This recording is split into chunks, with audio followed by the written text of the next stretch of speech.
Good afternoon, everyone. Welcome back to Through Black and White Eyes for this latest news edition from the last 48 hours. While I've been at work, there's been some nice little things dotting around that are very, very interesting. So it's good to cover them and get your comments, guys. So always comment below on the stuff that we talk about and let us know what you think, because it's what it's all about is opinions. This channel, by the fans, for the fans, remember. And we're going to have a lot of the guys back very, very soon. I can't wait to get them all back, Lindsay and everyone. But this has been one. Absolutely buzzing to have given this away. Please check out the members prize draw video to see who won and see if it's you. And don't forget, Benfest are having an amazing weekend in the bank holiday weekend, the 29th, 30th of July. Loads of tribute bands. Please consider buying some tickets and having a great weekend and listening to some great live music. There's nothing better than live music. And a good beer as well at the same time. Right, let's get the mocking out the way very quickly, because we don't want to talk about those shitty guys down the road. But Derby Dodgers, we'll see you in the Derby next season, they said. VAR decision says stay in the championship where you belong. Luton Town, congratulations for getting to Wembley. I drew Coventry at work for the team to get promoted, so I'm hoping Coventry do it. But obviously, Sunderland, it's just a step too far for you guys. It really was always going to be. Now, on to the proper news, the Newcastle United news. So, Sean Longstaff, Eddie Howe talking about the game tomorrow night. We're quite clear on the injury. It's just how long it takes to heal. He made good progress yesterday. Let's see how he feels today. He won't be involved in this game. It's increasingly looking like the information that we provided almost a week and a half ago, 2 weeks now, I think, is that Sean Longstaff may not kick a ball again this season. He might potentially make the Chelsea game, but there's no point in risking him unless we 100% have to. It's a shame, because we've seen our midfield doesn't seem to have that bite or the intelligence on the impress as much as it does when Sean Longstaff's in it.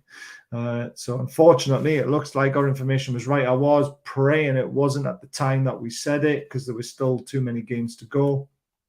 But it's now looking increasingly likely that Sean Longstaff may have kicked his last ball this season. Absolutely gutted for the lad, because he's turned his season around. He's turned in not only his season, his career around. Eddie Howe's worked magic with him. It shows you if you've got a good coach and you've got a player who's willing to listen and learn, it shows you what can happen. And Sean's only going to get better. He's just got to add a few more goals to his game, and then everyone will be raving about him, and he'll be the first name on the team sheet like Joe Linton turned into. So he's been absolutely fabulous this season. I think he's probably the biggest success story this season, personally. I think he's been absolutely fantastic. But drop your comment and let me know what you think. If you were watching the football when you got a chance, Leicester were at Liverpool.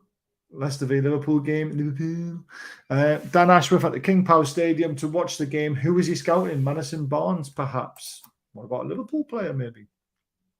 If they don't make Champions League football, maybe one of them wants to jump ship and come to Newcastle. Be very interesting. But Dan Ashworth is obviously there. The likes of Madison, Tillemans, Barnes, Dewsbury Hall, Ndidi, all quality players on their day. I mean, if he was watching that game, there's not really a lot to sing and shout about them performance-wise, but you've got to look over the whole season and career stats and everything that goes with it. But again, do the players have the bottle? A lot of people have said to me recently, Madison looks like he's down tools. Do we want a player like that? We bought Gordon. He was sort of similar, wasn't he? And he will become a success. But Madison's stats are phenomenal for a team that's in the bottom of in the bottom three, basically. Chance of getting relegated when we play them next Monday night. So, sorry, this Monday night coming. So, yeah, it's a difficult one now, because I don't like seeing players with attitudes and stuff like that. But Madison is quality, and I'm sure Eddie Howe will stamp all that stuff out. Now, a boost for our pursuit of Solos Bosley. I think that's how you pronounce his name. It's something like that. It's quite close to it. But obviously, RB Leipzig needs to generate more than 100 million this summer to meet UEFA's financial fair play requirements. So and this guy's got a 70 million release clause, guys. So the club going to want the release clause. It's as simple as that. If they need 100 million, they're not going to be settling for less than the release clause. 22. He can hit a ball, guys. He really can. He's intelligent. We need someone who can strike the ball from distance. We really do. And this guy, Blade, has been raving about him for ages since the takeover, to be honest with you. So there's a bit of a light at the end of the tunnel with that one, and something might be done. You never know. I've also heard rumours of Neymar and Dybala. I mean, I heard Dybala about a week and a half ago, but at 29, I just can't see it, guys. Personally, Neymar, Champions League football. I mean, would you take him? You know, I love watching Neymar at Barcelona and all that sort of stuff. But do we want players at that end of the career now who are looking for a payday? And let's face it, with financial fair play, we can't give them the payday that they'll be after. So for me, Dybala and Neymar are no-goes. I've not heard any rumours on Neymar. I have heard rumours on Dybala. I just don't think it'll happen, to be honest with you. But again, that's my opinion. What are your guys' opinions? Now, Simon Jordan, congratulations. You are still talking sense. And this one was brilliant because Howard Webb came on to TalkSport and all he talked about was the decisions that they got right. They never showed or released any audio footage of any wrong decisions. Crystal Palace decision, you know, that cost us 2 points. We could be celebrating Champions League football a lot sooner had we got those points. Do you know what I mean? Why? Liverpool won the offside. The lines looked like they were drawn wrong or the colour was wrong. I don't know. But why is Howard Webb gone on and just shown you what VAR, how it's successful? Why aren't they not talking about and releasing the footage of the ones that they got completely wrong? That really frustrates me because we want to know why those decisions were wrong, not why the ones that were right were right. We want to know why the ones that were wrong were then needed apology letters as well. You need to release that footage. We want to hear it. It needs to happen.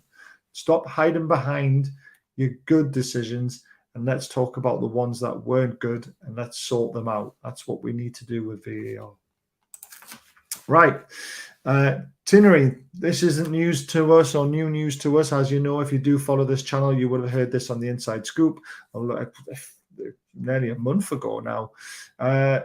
Tinnery, it looks like he's hot on Eddie Howe's radar still after he's lost his place to Zinchenko. We need a left back who can attack and defend. This guy's got it all. And again, it's not new news to us, but it's good that other people are reporting it and that he is definitely high on the list. It just basically validates what we've been saying, which is fantastic news. You know, that means we're doing something right. But again, would you take Tinnery, or is there another left back in the country or in the world that you would rather see at NUFC? Realistically, by the way, guys. And the last little bit of news, it's just a rumor that we're being told at the moment. So it's not, you know, this is definitely going to happen, but we've heard a rumor that Elliot Anderson could be starting tomorrow night. So that is very, very interesting. So join us tonight as we look at the game with Brighton fan Mike. We will be talking about Elliot Anderson starting.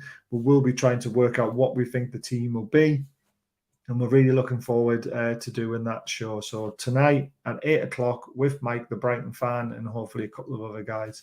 And we'll be discussing, you know, the look ahead, basically. I can't wait for tomorrow night. I'm actually going to the game as well. Yes.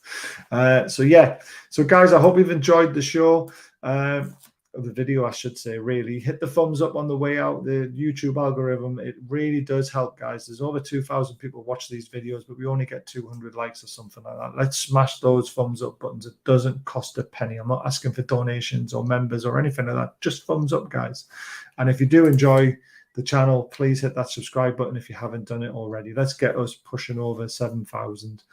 And congratulations to the winners who won this. Please check out the video so you know who you've won. And the final say is Benfield's weekend. Please consider buying some tickets and go and listen to some great music over the bank holiday weekend. Have a great Wednesday, guys. And hopefully I'll see a lot of you tonight for the live show at 8 o'clock. Take care till then.